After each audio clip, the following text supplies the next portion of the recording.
Today on Hands On Photography, I had another whole tutorial and session lined up for you, but I came across something online in the photography news and it just stuck right there in my craw. And I was like, yeah, I got to talk about this.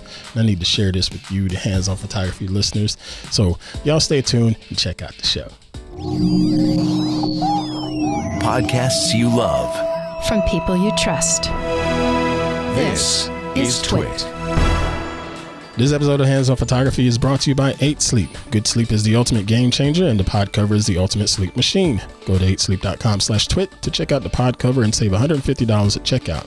8 Sleep currently ships within the USA, Canada, the UK, and select countries in the EU and Australia.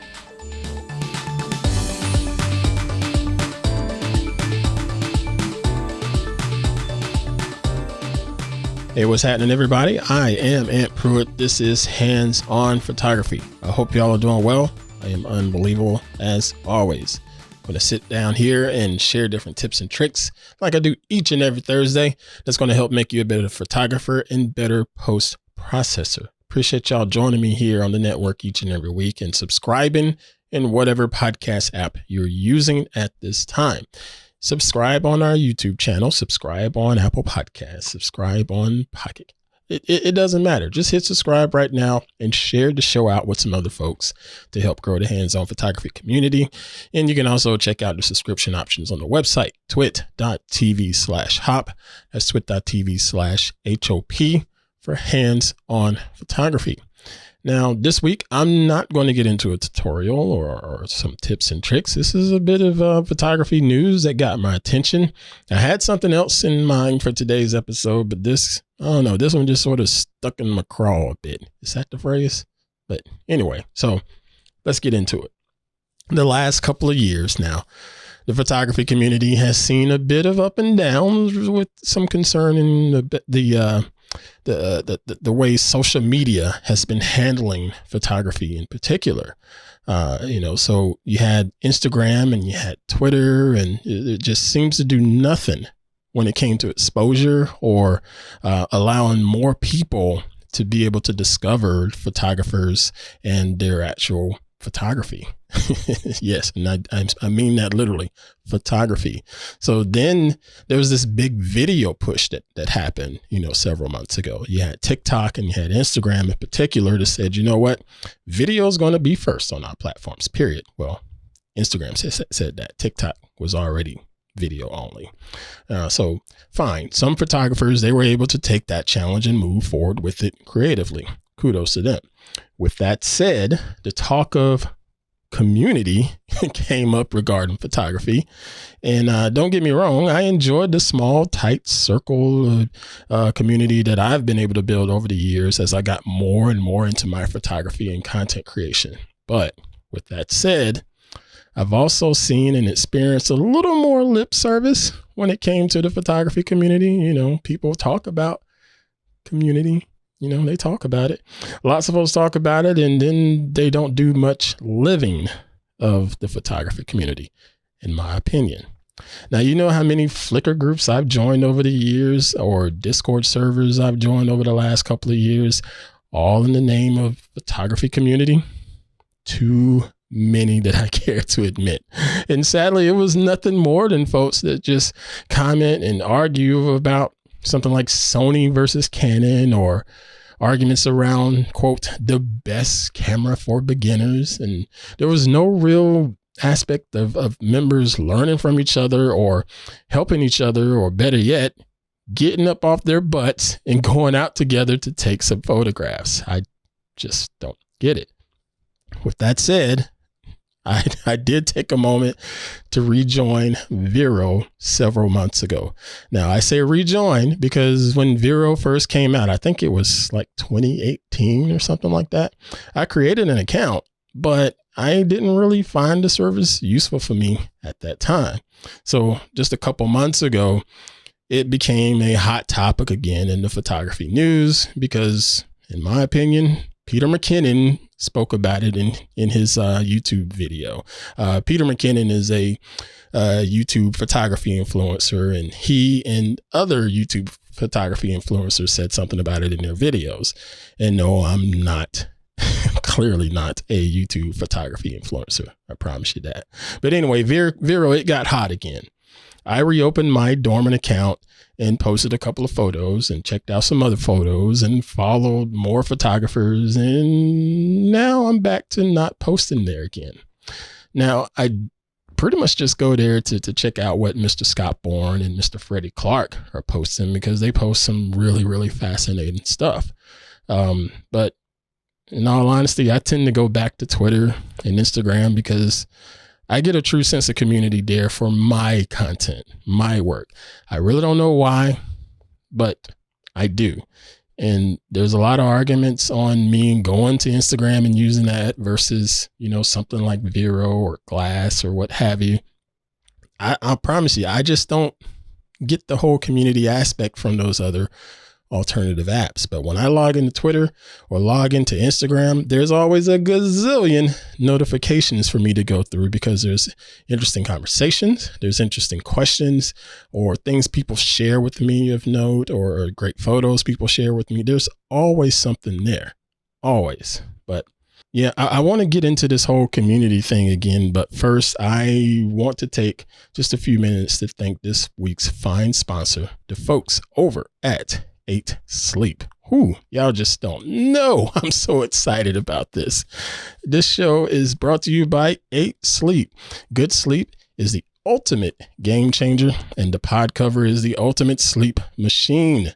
Consistent good sleep can help reduce the likelihood of serious health issues. It can decrease the risk of heart disease. It can decrease the risk of high blood pressure and help you lower your blood pressure. And it can even reduce the risk of Alzheimer's. Now, some questions for you. Do you struggle to fall asleep at night? Do you wake up in the middle of the night? And do you argue with your partner over the thermostat? I can answer personally. Yes, and always yes. The 8 Sleep pod cover works hard all night long to improve your sleep so you don't have to. 8 Sleep sent over the pod cover for us to try out, Queen Pruitt and I, and man, I got to tell you, that thing is so daggone nice. You just slipped it over the top of your existing bed, and it's got all of these interesting bells and whistles and tubing, and it's got the water flows into it, and it cools the bed off, or it warms the bed up, and it's all on just one side if you want it on one side, and it can be totally independent of the other side of the bed and temperature control. It is so daggone great. The pod cover fits on any mattress, and it allows you to adjust the temperature of your sleeping environment, providing the optimal temperature that gets you the best night's sleep. The pod cover features dual zone temperature control, so you and your partner can set your sides of the bed as cool as 55 degrees Fahrenheit or as hot as 110 degrees Fahrenheit. Look here. Don't set your bed that hot. Good grief. What are you trying to do? Bake yourself?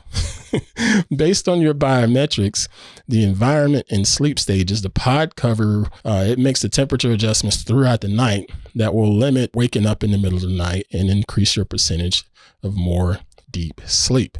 In addition to its best-in-class temperature regulation, the pod cover has sensors that also track your health and sleep metrics without the need of any use of wearable devices. Better sleep is the health habit you'll love sticking to night after night. Wake up fully energized with the pod cover so you can tackle whatever life throws at you. Go to 8sleep.com/twit. That's EIGHT sleep.com/twit and save $150 at checkout on the pod cover. Okay. 8 Sleep currently ships within the USA, Canada, the UK, and select countries in the EU and Australia. That's 8sleep.com/twit.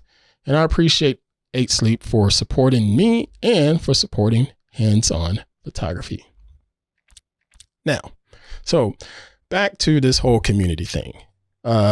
Recently, I saw a story over on petapixel.com regarding another photography community service, and it was called Viewbug.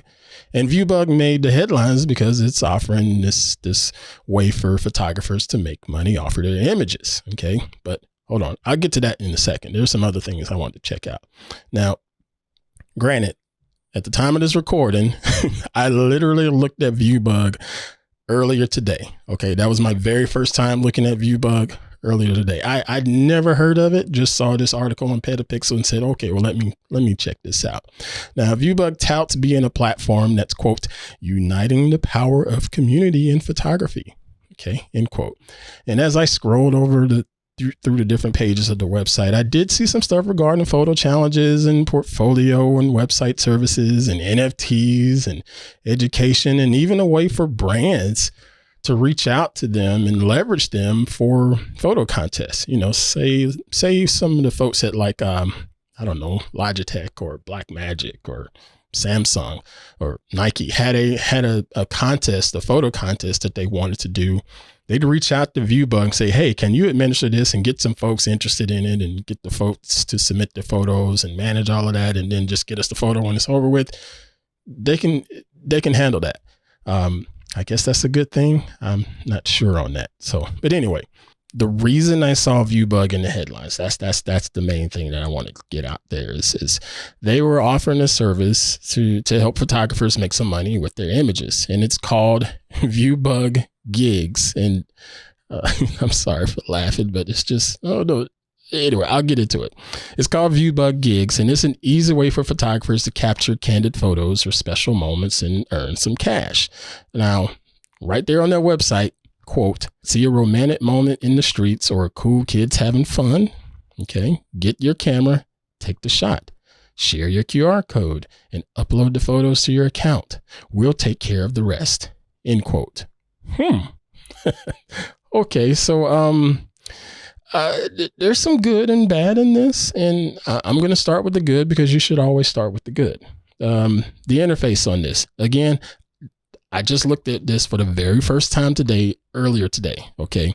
But I glanced at the website and saw some of the interface there, and the interface is pretty frictionless for both the photographer and the stranger. I mean, excuse me. I mean, the person that's being captured in the photo.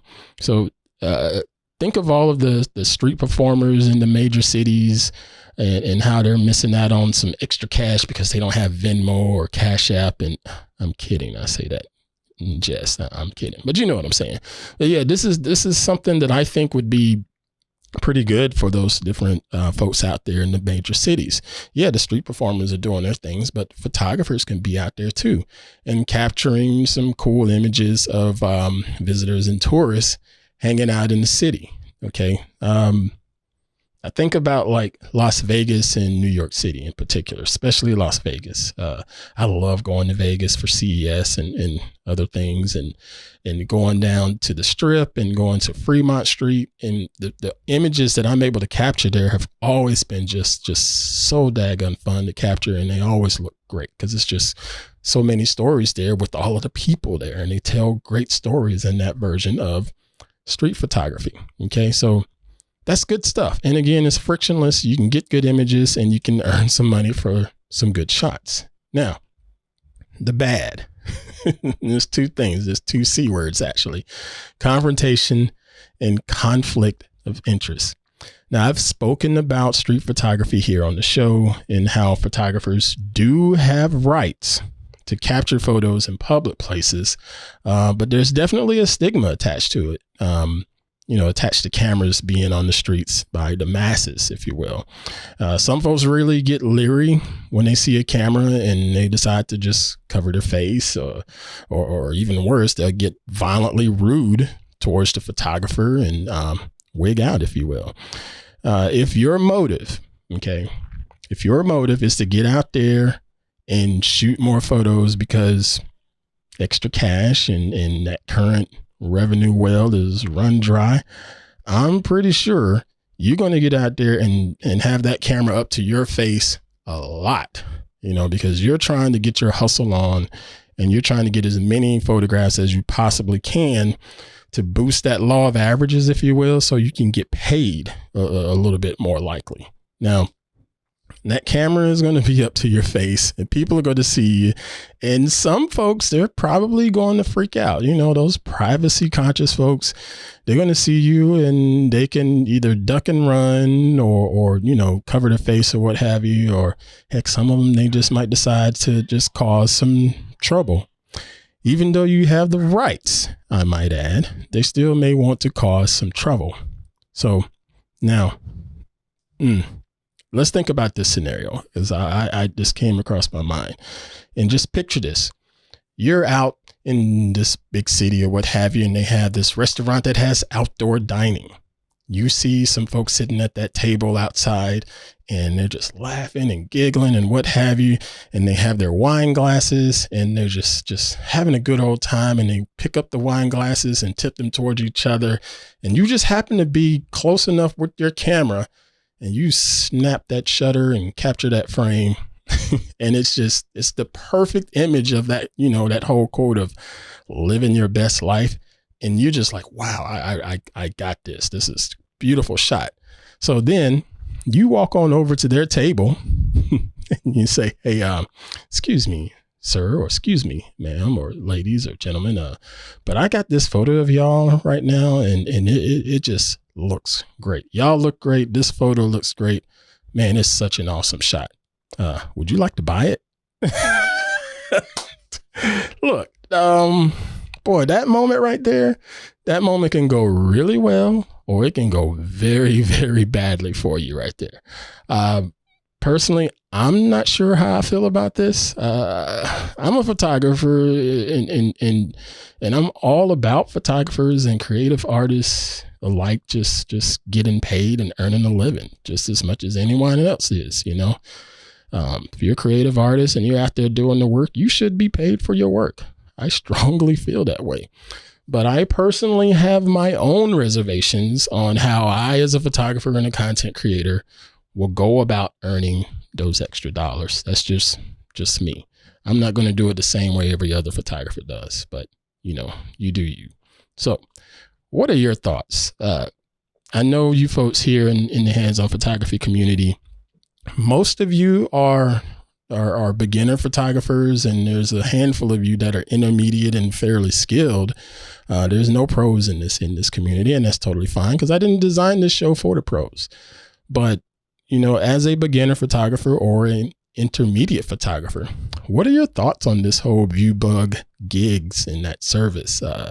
Heck, what are your thoughts on the photography community? Shoot me an email, hop@twit.tv. I'm curious to hear your thoughts on all of that. Again, I saw this story and it really just stuck with me for some reason. And I said, you know what? I got to talk about this on the show today. So send that email over to me, hop@twit.tv. And if you're fine with me sharing your response on the show, please say so in the email. I'll be more than happy to mention it on a future episode. All right. So that's going to do it for me this week, folks. Thanks for hanging out and coming and checking out the show. Thanks for continuing to share the show with other folks and helping us grow the community. If you have any comments, questions, feedback, again, use the email address hop@twit.tv. If you have some images that you'd like for me to critique, feel free to send those over as well, or just images that you feel like sharing, do it. I'm totally fine with that. If there's an image that you are totally fine with being shared on the show, make sure you mention that in the email, that I have your consent to share the image on the show, because I don't want to do it without your consent. That's just not cool. You know what I'm saying? Thank you to my man, Mr. Victor, for making me look and sound good and covering up when my dogs decide to go on a barking spree, because, man, that's just the magic you do in that edit bay. Thank you so much. Hey, folks, one more thing before we get out of here. It is time for our annual TWiT survey. Go to twit.tv/survey23 and fill out the survey for us. This is the listener survey, so we get to know a little bit more about you, so we can make sure we're catering these awesome shows here on TWiT TV to fit you, a loyal TWiT audience. And it helps us out in a lot of ways, folks. So go ahead and check that out, twit.tv/survey23. I believe the survey closes down at the end of the month. I'm not sure. So just go ahead and do it now. Don't wait till the end of the month. Just go ahead and knock it out. And get that done and I don't have to keep bugging you. Okay. All right, everybody, safely create and dominate, and I shall see you next time. Take care. Listeners of this program get an ad-free version if they're members of Club TWiT. $7 a month gives you ad-free versions of all of our shows, plus membership in the Club TWiT Discord, a great clubhouse for TWiT listeners. And finally, the TWiT Plus feed with shows like Stacy's Book Club, The Untitled Linux Show, The Giz Fizz, and more. Go to twit.tv/clubtwit. And thanks for your support.